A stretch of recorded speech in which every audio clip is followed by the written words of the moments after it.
Thank you so much for coming. I hope நீங்கள் enjoy பண்ணியிருப்பீங்கன்னு நினைக்கிறேன். ஆக்சுவலாக it's been a labour of love. 15 வருஷமாக இந்த கதையை யோசிச்சு finally it's come out. I am exhausted. So அதனால் என்னோட எனர்ஜி லெவல் கொஞ்சம் கம்மியாக இருக்கும். But I hope you all enjoyed. Thank you. இல்லை ஆக்சுவலி நீங்கள் தான் சொல்லணும் உங்களுக்கு எப்படி. ஆமாம் ஆமாம் அப்படியா? அது ஆமாம். இப்போ நான் I'm ready for the question answer. அது பெட்டராக இருக்குங்க. நான் ஒன்றும் சொல்கிறதுக்கு பதில்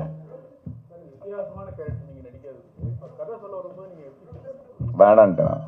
அதான் உண்மை. அதான் அன்றைக்கே சொன்னேன் வேணான்னு சொன்னேன். ஏன்னா அது வந்து ஒரு வாழ்க்கையில் நான் அனுபவிக்காத சில விஷயங்கள்லாம் இந்த படத்தில் அந்த கதாபாத்திரத்தில் இருந்துச்சு. ஸோ அதில் எப்படின்னா இவ்வளோ பெரிய லூசராக இருக்கான், ஜெயிக்கிறதுக்கு எந்த விதமான வாய்ப்பும் கொடுக்கலையே, பெரிய அளவில் வந்து சாதிக்கிற மாதிரி எதுவுமே இல்லையே, ஒரு ஹீரோயிசமே இல்லையே அப்படின்னு நினச்சிட்டு இருக்கும்போது அதை எப்படி வித்தியாசமாக பார்க்கணுன்னு ஒரு விஷயம் வந்து எனக்கு சசி சொல்லி கொடுத்தாரு. ஸோ அதனால் ஐ வாஸ் வெரி அவர் சொல்லிக் கொடுத்த விதத்தில் வந்து நான் கொஞ்சம் ஸ்கிரிப்ட் கதாபாத்திரங்களை வித்தியாசமாக பார்க்க ஆரம்பித்தேன். அதனால தான் போக போக கிட்டத்தட்ட ஒரு ஊசி மாதிரி ஏறி இந்த மாதிரி ஒரு கேரக்டராக பண்ண முடிஞ்சது.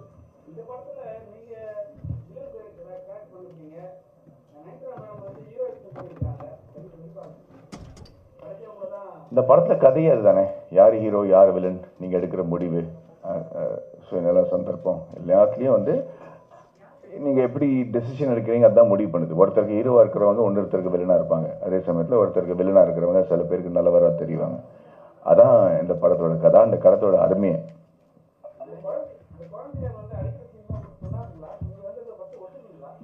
முதல்ல இந்த கதையை ஒத்துக்கலன்னு சொன்னேன்ல, அதுக்கப்புறம் அந்த கதாபாத்திரம் மாறும்போது அவங்க வந்து எப்படி ஜஸ்ட் நான் வந்து ஒரு பொம்பளை அறிஞ்சே பல வருஷம் ஆச்சு படத்துலையே, எவ்வளோ கதைக்கு வந்து பொறுத்து இருந்தாலும்.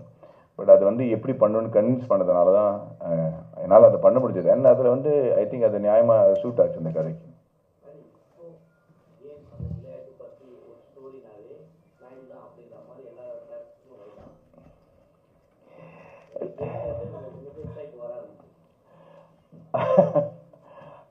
I don't know.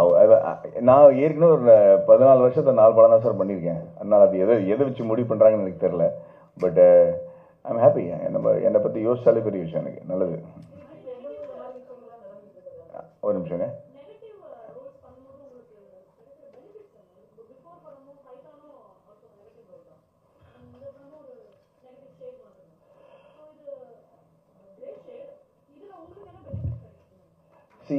பொதுவாக ஒரு வில்லனாக நடிக்கிறதுக்கும் கிரே ஷேட்ஸ் இருக்கிறதுக்கும் ரொம்ப வித்தியாசங்க. ஏன்னா பொதுவாக ஒரு வில்லனா வந்து நான் செய்கிற செயலாம் தப்பான செயல், நான் வந்து நகை கடிச்சு அடிக்கிறது, தேவையில்லாத நெகட்டிவ் திங்ஸ் சொசைட்டியில் பண்ணுறது வந்து ஒரு வில்லன். அது வேற. ஒரு கதாபாத்திரத்தில் இறங்கி சமுதாயத்துக்கு விரோதமாக செய்கிற சில விஷயங்கள் வந்து ஒரு நெகட்டிவ் கேரக்டர் ஆகும்போது அது வந்து ஒரு நடிகனுக்கு வந்து சேலஞ்சான விஷயம் தான். ஸோ ஒரு சாக்லேட் பாய் அப்படின்னு சொல்லிட்டு இருக்கும்போது இப்போ திடீர்னு ஒரு ப்ரொஃபஸர் இல்லாட்டா ஒரு சயின்டிஸ்ட் இல்லாட்டா ஒரு நெகட்டிவ் ஷேட் அப்படிங்கிற பல வித்தியானமாக நவரசனங்களும் நம்ம பண்ண முடியுமா அப்படிங்கிற ஒரு சேலஞ்ச் எடுத்துக்கிட்டு தான் அந்த மாதிரி கேரக்டர்ஸ் நம்ம ஒத்துக்கிறோம். இது ஆக்சுவலி ரொம்ப முன்னாடியே வர வேண்டிய படம். பட் அதான் சொன்னேன், எல்லாமே சேர்ந்து இந்த வருஷம் வருது. ஸோ அடிக்கடி நம்ம வந்து சந்திக்கிறதுக்கு ஒரு சந்தர்ப்பம் கிடைக்க போகுது இந்த வருஷத்தில். பட் அகெயின் இட்ஸ் நாட் நான் நெகட்டிவாக பண்ணணும் இல்லை நான் ஹீரோவாக நடிக்கணும் அது மாதிரி இல்லை. ஒரு கதை நம்ம கேட்டோன்னா உடனே இந்த கதையை சொன்னால் நல்லாயிருக்கும், நான் சொன்னால் நல்லாயிருக்கும் அப்படிங்கிற ஒரு ஃபீலிங் வரதுனால தான் நம்ம ஒத்துக்கிறோம். சில சமயம் இட்ஸ் நெகட்டிவ் சைட், சில சமயம் இட்ஸ் சயின்டிஸ்ட், சில சமயம் இட்ஸ் பயோபிக்.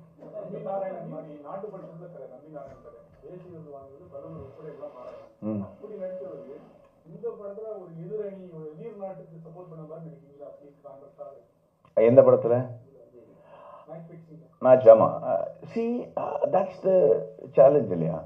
அந்த மாதிரி ஆள் இதையும் பண்ண முடியுமா அப்படிங்கிறது கன்வின்சிங்காக இருக்கா இல்லையாங்கிறத நீங்கள் சொல்லணும். நான் பண்ண முடியும்னு நினச்சி தான் பண்ணேன். ஸோ அண்ட் ஐ திங்க் ஒரு நடிகனை மட்டும் தான் பார்க்கணும். வேறு நான் வந்து I'm not a Guru, I'm just ஒரு ஆக்டர் இல்லையா? That's how I should be seen.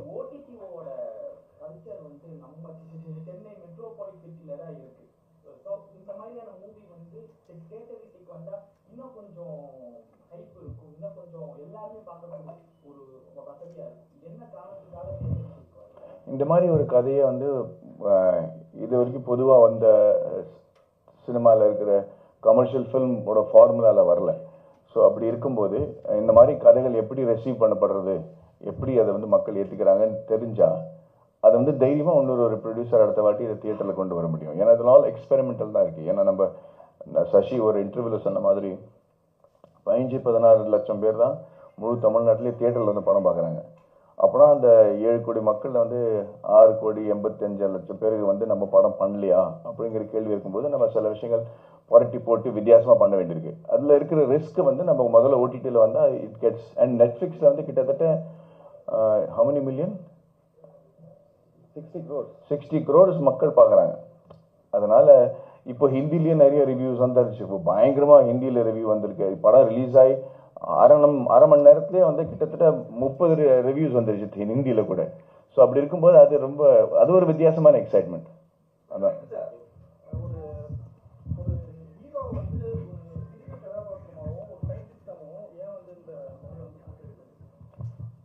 இந்த ப்ரீவியஸ் கொஸ்டினுக்கு ஒரு கதையில் ஹீரோன்றது ரொம்ப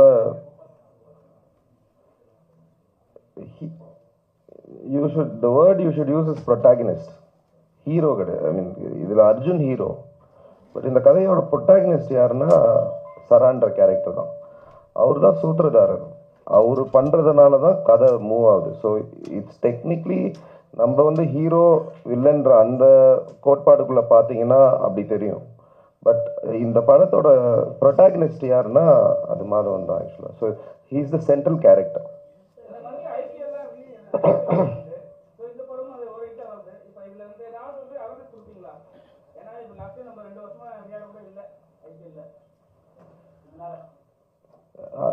அது காம்ப்ளெக்ஸ் கொஸ்டின். இதனால இது எஃபெக்ட் ஆகுமா அதனால இது எஃபெக்ட் ஆகுமான்னு தெரியாது. ஆனால் பட் ஜென்ரலாக கிரிக்கெட் எனக்கு கிடைக்கிறது வரையும் அந்த கிரிக்கெட் கான்வர்சேஷன் இருக்குது. ஒரு T20 டைமில் டெஸ்ட் வர்றது வந்து டெஸ்ட்டுக்கு ஏன்னா அந்த ரெலவென்ஸ் வருது. இது வந்து ஒரு டெஸ்ட் T20 படம் மாதிரி இல்லை, இது நிஜமாவே டெஸ்ட் படம் மாதிரி இருக்குது. ஸ்லோவாக அது ருசிச்சு அந்த ஏற்றத்தாழ் அதெல்லாம் இருக்கும் அந்த படத்தில் ஆக்சுவலாக. ஸோ அந்த கம்பேரிசனில் இந்த படம் ஒரு குவாலிட்டேட்டிவாக நீங்கள் வந்து எந்த கிரிக்கெட்டர் கேட்டிங்கனாலும் எந்த ஃபார்மேட் பிடிக்கும்னு சொன்னாங்கன்னா அவங்க வந்து எனக்கு டெஸ்ட் கிரிக்கெட் தான் பிடிக்குன்றாங்க ஆக்சுவலாக.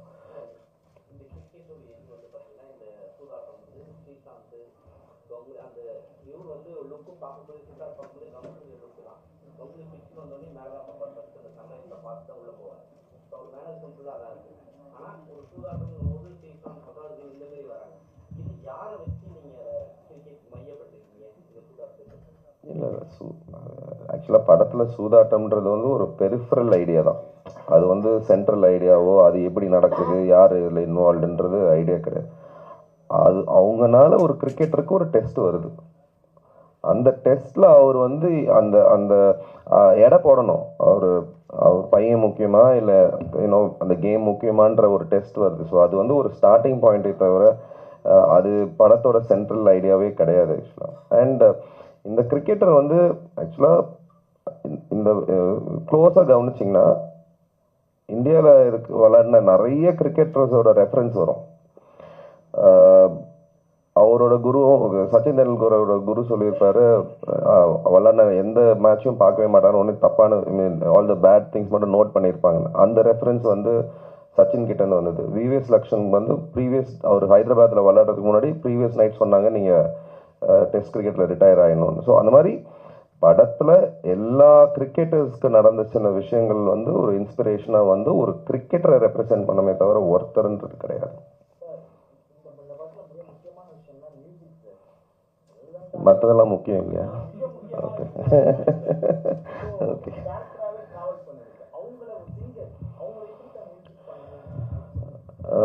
ஆக்சுவலி நாங்கள் 2 பேருமே புதுசு இல்லையா. நான் வந்து அவங்களும் ஆர்கிடெக்ட் ஃபர்ஸ்ட்டு, அதனால தான் எங்களோட கனெக்ஷன். அவங்க வந்து காலேஜில் ஸ்டூடெண்ட்டாக இருக்கும்போது நான் அவங்களுக்கு ப்ரொஃபஸராக இருந்திருக்கேன். ஸோ 2 பேரும் ஆர்கிடெக்சர்லேருந்து ஃபிலிம் இண்டஸ்ட்ரிக்கு வந்து அப்புறம் அவங்க நிறைய பாடல்கள் எங்கள் படத்துக்கு பாடியிருக்காங்க ஆக்சுவலாக. அப்போவே அவங்களுக்கு மியூசிக் நாலேஜ், அவங்க வந்து ஒரு சிங்கரை மீறி ஒரு I think she has the musician in her, she is able to do இட்ன்றது அப்போவே எனக்கு தெரியும்.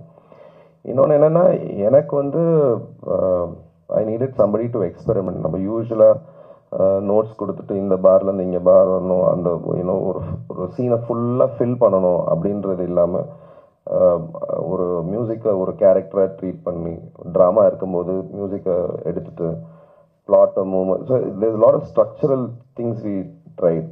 Typical musical art treat பண்ணல. So I wanted somebody to experiment. So அவங்க நியூயார்க் போயிட்டு 2 வருஷம் படிச்சுட்டு she came, we wanted new sounds. So அந்த மாதிரி ஒரு கொலாபரேட்டிவ் பார்ட்னர் வேணுன்றதுக்காக தான். ஸோ எனக்கு வந்து அவங்க 3 வருஷம் நான் ஃபஸ்ட்டு ஸ்கிரிப்ட் எழுதி முடித்து இதை கண்டிப்பாக பண்ணணும்னு டிசைட் பண்ண உடனே அவங்களுக்கு தான் நான் ஃபஸ்ட்டு ஸ்கிரிப்ட் அனுப்பி ஆக்சுவலாக ஸ்கிரிப்ட் ஸ்டேஜ்லேயே ஃபுல் படத்துக்கு பேக்ரவுண்ட் ஸ்கோர் பண்ணிட்டோம். அந்த சீனை படித்து வினியூ இதுதான் மூட் ஆஃப் த ஃபிலிம் அப்படின்றது வந்து. ஸோ ஃபர்ஸ்ட் டைம் படத்தோட background score was completed at a scripting stage.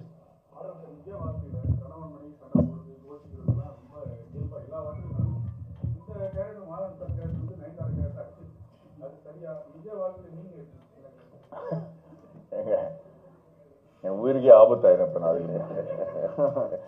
என் வீட்டிலலாம் கையை யாருமே தூக்கி அடிச்சது கிடையாது. அது நம்ம கலாச்சாரம் கிடையாது.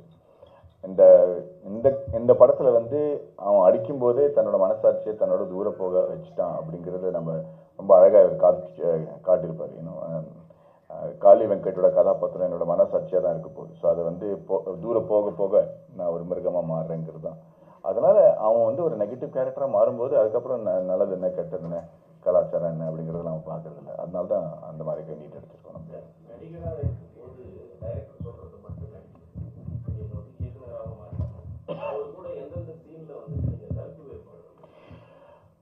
முதல்ல படம் ஸ்டார்ட் பண்ணும்போது தான் வந்துச்சே தவிர அதுக்கப்புறம் நான் வந்து ஒரு அடிமையாக ஒரு நடிகனாக தான் இருந்தேங்க. அதுதான் உண்மை. ஆக்சுவலி ஒரு நடிகனுக்கு அதுதான் இருக்கணும். நம்ம எவ்வளோ எக்ஸ்பீரியன்ஸ் இருந்தாலும் சரி, எவ்வளோ படங்கள் வந்து டைரக்ட் பண்ணாலும் சரி, ஒரு கதை வந்து ஒருத்தரோட விஷனாக தான் இருக்கணும். அதில் பல பேர் வந்து நுழைஞ்சு தன்னோட கருத்தை சொன்னாங்கன்னா கன்ஃபியூஸ் தான் ஆகிடுவாரே தவிர ஐ திங்க் இந்த மாதிரி கதை வந்து சசியோட விஷன் மட்டுமே தான்.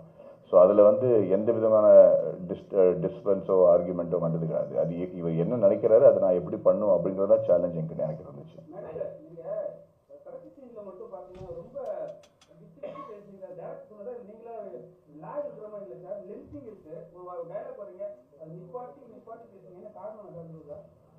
அது ஒரு ஸ்டைலாக வச்சுருந்தேன் நான்.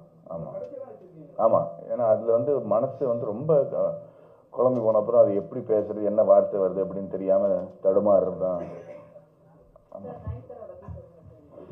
ஆமாம். அவங்களோட அவங்க கெமிஸ்ட்ரி ரொம்ப அழகாக இருந்துச்சுன்னு நான் ஃபீல் பண்ணேன். ஏன்னா ரொம்ப அழகான குரல். இது வரைக்கும் அவங்க லைவ் சவுண்ட் பண்ணது கிடையாது. டப்பிங் தான் அவங்களுக்காக பண்ணியிருக்காங்க. அதில் வந்து இவங்க ரொம்ப இயல்பாக நடித்து ஒரு ப்ரொஃபஷனல் லெவலாக வந்து லைவ் சவுண்டில் நடிக்கிறதுக்குன்னு ஒரு திறமை வேணும். அதில் வந்து எல்லா டயலாகும் மனப்பாடம் தெரிஞ்சு அதுக்கு வந்து மறுபடியும் ரீடேக் பண்ணலாமே தவிர அதுக்கப்புறம் அதை கரெக்ட் பண்ணுறது ரொம்ப கஷ்டம். அண்ட் அதில் வந்து அவங்களோட நம்ம எதிர்பார்த்ததை விட ஃபாஸ்ட்டாக படத்தை முடிச்சு தினம் ஷூட்டிங் முடிஞ்ச அப்புறம் வந்து ஈவினிங்கில் நம்ம 6 மணிக்கு மேலே உட்காந்து ரெகுலர் பண்ணி பேசி I think it was a fabulous.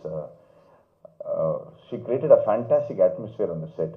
அது மட்டும் இல்லை அவங்க வீட்டில் எனக்கு தான் சாப்பாடு வரும். ஸோ அதை வேற நான் பயங்கரமாக என்ஜாய் பண்ணேன். So for me it was a wonderful experience.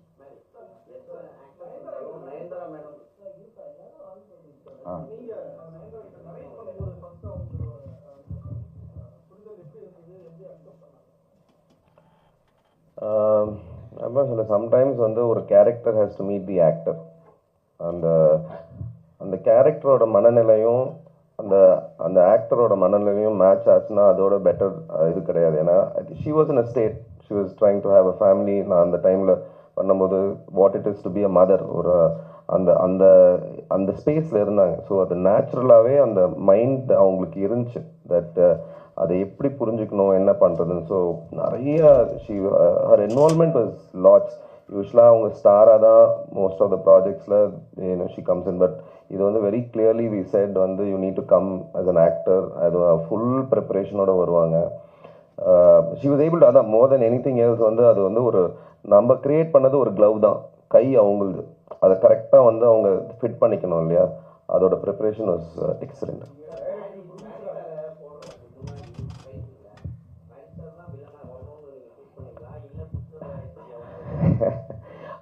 அந்த படமும் நம்ம தானே பண்ணோம். ஃபர்ஸ்ட் நான் அது வில்லன் அந்த என்னால் அந்த வில்லன்ற வார்த்தைக்கு மீறி போக முடியல. அது வில்லன் கிடையாதுன்னு நினைக்கிறேன். நம்ம வந்து இப்போ அந்த அர்ஜுனோட கேரக்டர் எடுத்துக்கிட்டிங்கன்னா அவனோட பெரிய வில்லன் எப்படி இருக்க முடியும்? இப்போ பையனை கொன்னா பரவாயில்லன்னு சொல்லிட்டு போய் மேட்சை விளையாடுறான். அந்த ஃபேமிலிக்கு அவனோட பெரிய வில்லன் அந்த அம்மாவுக்கு எப்படி இருந்திருக்கும்?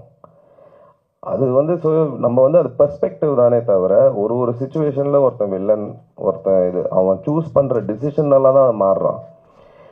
மாதவனோட கேரக்டர் நீங்கள் க்ளோஸாக நோட் பண்ணீங்கன்னா அது மிஸ் ஆகும். பட் லாஸ்ட்டில் வந்து இதுவரையும் ப்ராஜெக்ட் தான் முக்கியம்னு போயிட்டே இருக்கிறவர் லாஸ்ட்டில் பொண்டாட்டிக்கு ப்ராப்ளம் வரும்போது உனக்கு தேவை நான் தான், நீ இங்கே வான்னு சொல்லிட்டு ஹீ சேவ்ஸ் ஹர். அப்போ ஹீரோ தானே. என் பொண்டாட்டி பரவாயில்லண்ணா. இப்போ குழந்தைய வந்து அந்த கதறலில் தான் இருக்கானே தவிர அவன் ஒன்றும் பண்ணலையே அந்த குழந்தைய. So he saved her. அவங்க பின்னாடி போகிற இது வந்து ஹீ சேவ்ஸ் ஹர். ஸோ அந்த நிலைமையில கூட சரி இதையோ நான் தப்பு பண்ணிட்டேன், என் பொண்டாட்டி தான் எனக்கு முக்கியம் அப்படின்னு சொல்லி ஒரு டிசிஷன் எடுக்கிறது ஹீரோ தானே.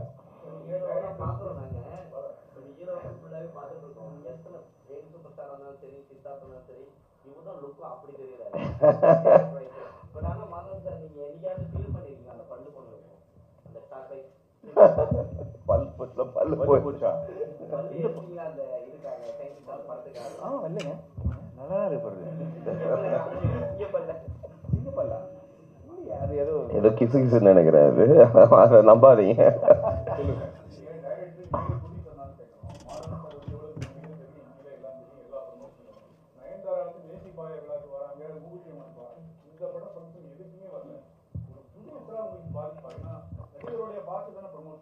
அது ப்ரொடியூசராக வந்து இட்ஸ் ஒன்லி ப்ரிப்பரேஷன். அவங்க வந்து வெரி கிளியர்லி சைன் பண்ண அன்னைக்கு கான்ட்ராக்டில் இருக்குது that she will not be involve in any promotion. So it's நான் எதிர்பார்ப்பு தானே, நான் எதிர்பார்ப்பு அவங்க சாட்டிஸ்ஃபை பண்ணுறாங்களான்றதை தவிர if every thing is spoken இதுதான் என்னோட டேர்ம்ஸ் இதுதான் இருக்குன்னா வென் அவங்க வந்து அதை கரெக்டாக மெயின்டைன் பண்ணாங்க.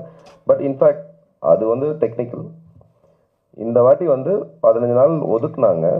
என்ன ஆச்சுன்னா அவங்களுக்கு வந்து பர்சனல் ஒரு விஷயம்னால 15 days ஷூட் கேன்சல் ஆச்சு. So she had to catch up with a lot of அவங்க ஷூட் இருந்தனால தான். But she wanted to be part of it. But இது ஒரு விஷயம் நடந்ததுனால she was not been able to do. But ஆனால் எனக்கு வந்து எதிர்பார்ப்பு ப்ரொடியூசர் வந்து டே ஒன்லேருந்தே தெரியும் அவங்க இவ்வளோ தான் இன்வால்வாக இருப்பாங்கன்னு சொல்லிட்டு. படத்தில் அந்த ஒரு சீன் பார்த்துருப்பீங்க. அந்த சீன் எழுதும் போதே வந்து அது எப்படி எழுதியிருந்தேன்னா ஒரு கேரக்டர் வந்து அவங்களுக்கே அது ஒரு பட்டாசு மாதிரி அவங்களே திரி வச்சுக்கணும். அவங்களே ஒரு ஸ்டேஜாக அந்த கேரக்டர் பில்ட் பண்ணி ஃபைனலாக வெடிக்கணும். அந்த கைண்ட் ஆஃப் கேலிபர் எங்கே அந்த எழுதும் போதே அந்த சீன் எழுதும்போது ஐ செட் அது சிங்கிள் டேக். ஆக்சுவலாக அவங்க அந்த 4 நிமிஷம் அவங்க வந்து ஸ்டார்டிங்லேருந்து கட் பண்ணியிருப்போமே தவிர பட் அவங்க சிங்கிள் டேக்கில் அவன் அடிக்கிற வரையும் அது சிங்கிள் டேக். அது ஆக்சுவலாக கீழே உழற வரையும் சிங்கிள் டேக். ஸோ அந்த லெவல் கேலிபர் ஒருத்தங்களுக்கு வேணும். அந்த ஒரு சீனில் வந்தால் கூட they need to say அப்படியே தூக்கி சாப்பிடணும் அந்த சீனை. ஸோ அந்த லெவல் யார் இருக்கான்னு பார்க்கும்போது எனக்கு ஃபஸ்ட்டு தோணுனது மீரா தான். இந்த 4 கேரக்டருமே நான் ஃபஸ்ட்டு எழுதும்போது இவங்க தான் எனக்கு வேணும்னு சொன்ன 4 கேரக்டரும் வந்தாங்க. அது காரணம் ஸ்கிரிப்ட் தான். ஓகே, தேங்க்யூ ஸோ மச்ங்க. I hope you enjoy it. Thank you. The villain in him dies, but he remains.